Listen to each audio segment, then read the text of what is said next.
শাখা পরে খুব শালীন মর্যাদার সাথে চলে বাংলাদেশে। মুসলমানরা তো পর্দা করেই, পর্দা করে না, তাদের সংখ্যা কম। মসজিদে লোক ধরে না, মসজিদগুলো ভরে যায়, মাহফিলের মাঠে লোক ধরে না। পৃথিবীতে কোথায় পাবেন এত সুন্দর দেশ? সুতরাং এই দেশের মানুষের বৃহত্তর জনগোষ্ঠীর ইচ্ছার বাইরে কোনো সিদ্ধান্ত কেউ যদি ক্ষমতার জোরে নিতে চান, সেই সিদ্ধান্ত জনগণ কোনো ক্রমে মেনে নেবে না। যেমন শুক্রবারের ছুটি নিয়ে কথা উঠেছে, শুক্রবারের ছুটি বন্ধ করতে হবে। শুক্রবারের ছুটি বন্ধ করবেন কেন? কয় যে বিদেশের সাথে ব্যবসা বাণিজ্যে দারুণ অসুবিধা, সেই জন্য শুক্রবারের ছুটি থাকলে এটা অসুবিধা হয়ে যায়, রবিবারের ছুটিটা হলে খুব ভালো হয়। যারা এই প্রস্তাব করেছেন তাদেরকে প্রশ্ন করি, আপনি বাংলাদেশের কয় কোটি ডলারের ব্যবসা করেন আমেরিকার সাথে? সৌদি আরব এক মাসে যে সহস্র সহস্র মিলিয়ন বিলিয়ন ট্রিলিয়ন ডলারের ব্যবসা করে এক মাসে, তা কি বাংলাদেশ এক বছরে করে? সৌদি আরবের সাপ্তাহিক ছুটি কি বার? তাতে তো কোনো অসুবিধা হয় না। কুয়েতের অসুবিধা হয় না, কাতারের অসুবিধা হয় না, আরব আমিরাতের হয় না, ওমানের হয় না, ইয়েমেনের হয় না, মিশরের হয় না, জর্ডানের হয় না, তিউনিসিয়ার হয় না, সুদানের হয় না। পৃথিবীতে অর্ধশত মুসলিম দেশের সাপ্তাহিক ছুটির দিন শুক্রবার, তাতে তো কারো কোনো অসুবিধা হয় না। আপনারা ৩-৪ জন বামপন্থীরা মিলিয়া সুখ ঠেকে শুক্রবারের পবিত্র দিনে সমস্ত অফিসারেরা চায় নির্ঝঞ্ঝাট উজু করে গোসল করে মসজিদে গিয়া ইমামের দুটো কথা শুনতে চায়। প্রত্যেকটি অভিভাবক চায় তার বাচ্চা নিয়ে মসজিদে যাবে আর বাচ্চাকে ইমামের কথা শোনাবে, সেজন্য গোসল করা, উজু করা, আতর মাখা, ভালো জামা কাপড় পরে ঈদের মতো আনন্দ করতে করতে লোকেরা শুক্রবার দিন মসজিদে যায়।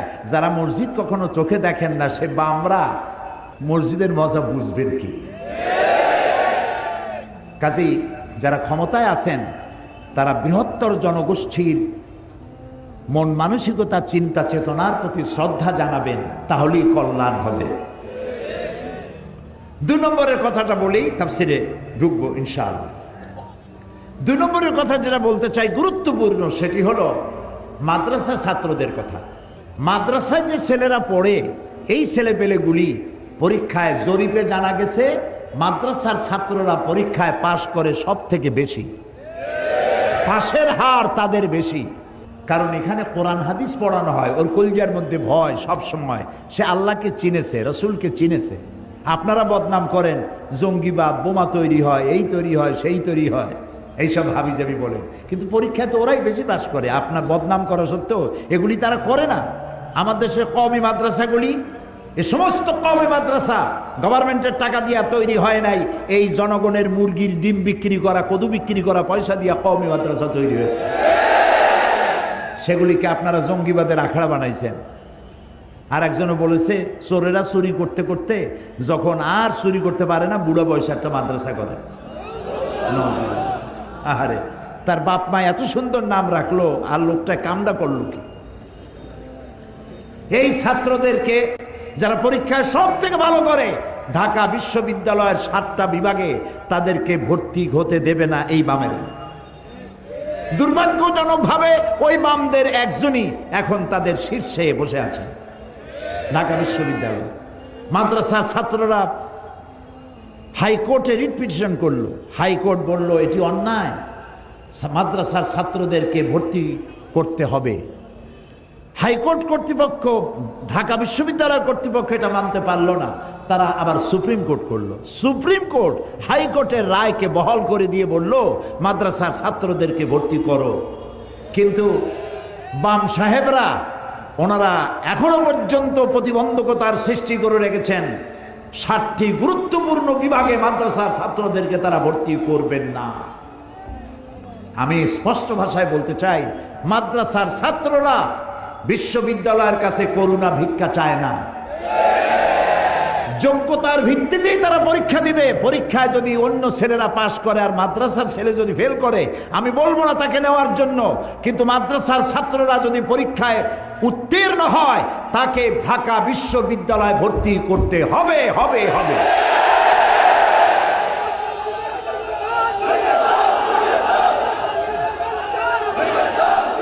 না না, ভাঙ্গা ছোড়ার কাম না। এই যে ভাই, এই যে ভাঙ্গা ছোড়ার কাম করলে ডাক্তারের দরকার, কি দরকার ভাঙ্গা ছোড়া? আমরা দাবি জানাবো, দাবি জানাবো, আইন মেনে দাবি জানাবো।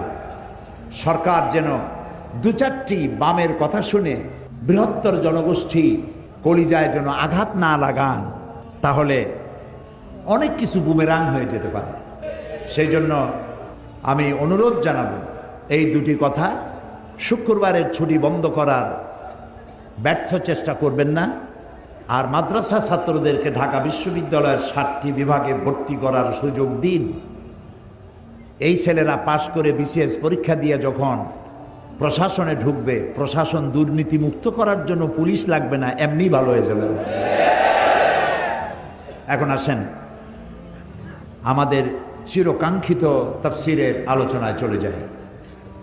যা বললাম এগুলি দেশ এবং জাতির স্বার্থে, ঠিক না ভাই? তো আলোচনার শুরুতে বিতাড়িত মরদুদ শয়তানের ওয়াসওয়াসা থেকে আল্লাহর কাছে পানাহ চাই। পরম করুণাময় আল্লাহ রাব্বুল আলামিনের নামে শুরু করছি। আত-তাইবুনাল আবিদুনাল হামিদুনাস সাইহুনার রাকিউন الراكعون الساجدون الآمرون بالمعروف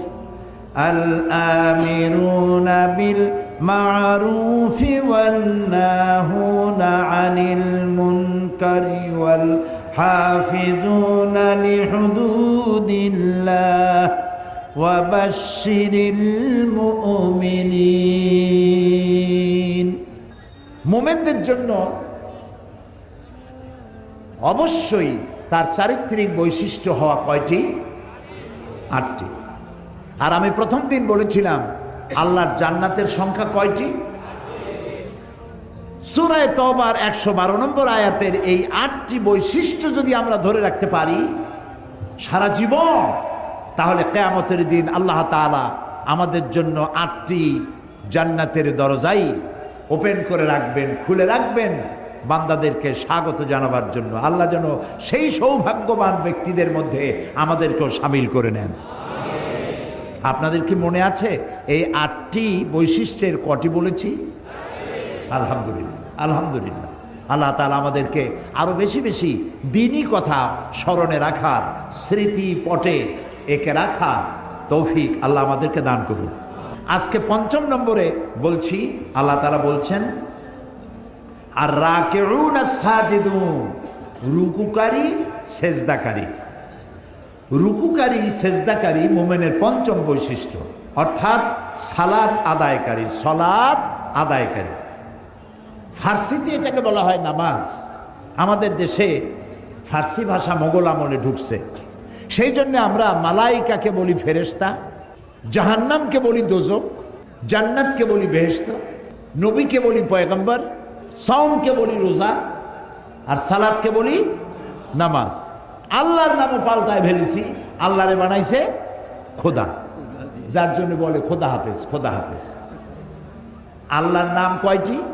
আসমাউল হুসনা কয়টি? 99টি। এই 99টি পবিত্র নামের মধ্যে খোদা বলে কোনো নাম আছে? বিশ্বাস করুন, বিশ্বাস করুন। আপনি যদি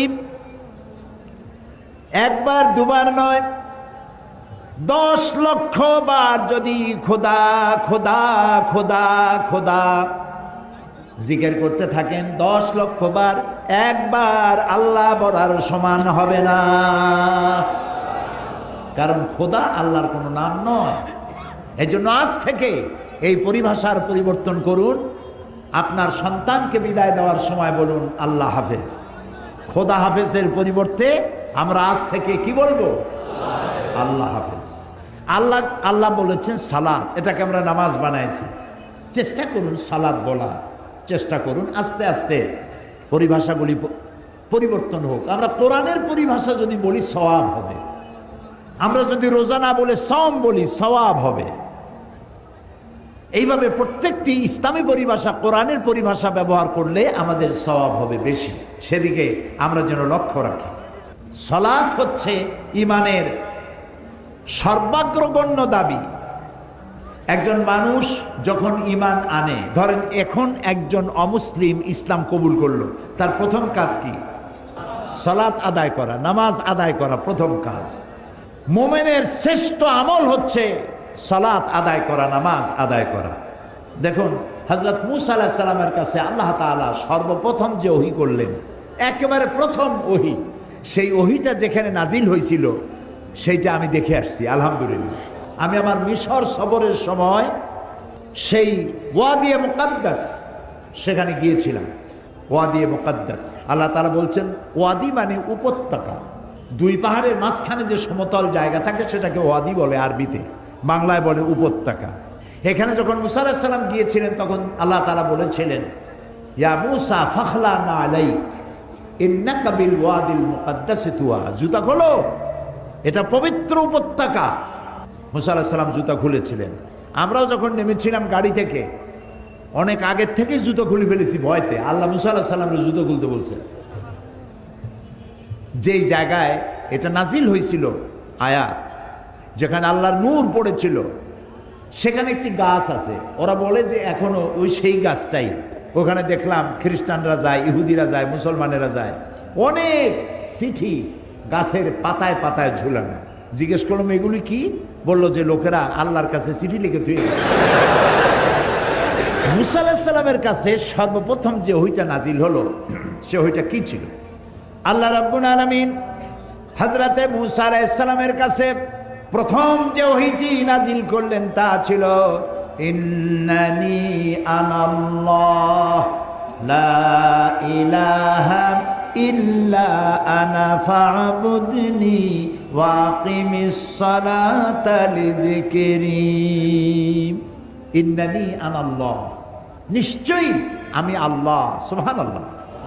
মূসা আলাইহিস সালাম আগুন দেখছিলেন এবং ওই যে মাদায়েন থেকে আসছেন, সাথে বউ আছে, বাচ্চা আছে, পথ হারায় ফেলেছেন, অন্ধকার, দেখছেন দূরে আলো, তো মনে করেছেন ওটা আগুন। তিনি বলেছিলেন যে তোমরা অপেক্ষা করো, আমি ওখানে যাই, যাই দেখি ওখান থেকে আগুন আনতে পারে নাকি, অথবা এই আলোর দিয়ে আমি কোনো পথও পেয়ে যেতে পারি অন্ধকারের মধ্যে। ফালাম্মা তাহা, যখন তিনি ও কাছে গেলেন, নুদিয়া ইয়া মূসা, ওখান থেকে আওয়াজ এলো ইন্নী আনা রাব্বুক ফাখলানা আলাইক। ও মূসা, এটা আগুন টাগুন কিছু না, আমি তোমার রব, জুতা খুলেই ময়দানে আসো, আমি তোমার আল্লাহ। সুবহানাল্লাহ। মূসা আলাইহিস সালামকে আল্লাহ তাআলা বললেন নিশ্চয়ই আমি আল্লাহ, আমি ছাড়া কোনো ইলাহ নাই, আমি ছাড়া কোনো আইনদাতা নাই, বিধানদাতা নাই। ফা'বুদনি, অতএব আমার ইবাদত করো।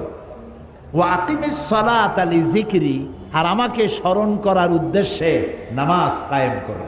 এই নামাজ আদায় করা মুসলমানদের জন্য অবশ্য পালনীয় কর্তব্য। নামাজ হচ্ছে ঈমান থাকা এবং না থাকার প্রমাণ।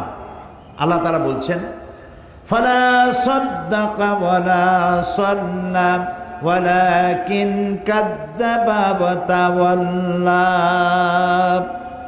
আল্লাহ তাআলা বলছেন কিন্তু না সে সত্য মেনে নিল, আর না সে সত্যকে মেনে নিল, সে মিথ্যা ভেবে প্রত্যাবর্তন করে ফিরে গেল, অর্থাৎ নামাজ সে করল না, নামাজ আদায় করল না।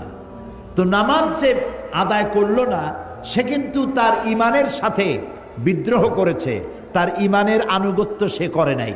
যে ব্যক্তি নামাজ আদায় করলো, সালাত আদায় করলো, সে ঈমানের সত্যতা প্রমাণ করলো। আর যে নামাজ আদায় করলো না, সে ঈমানের দাবিকে সত্যতায় রূপায়ণ করতে পারে না।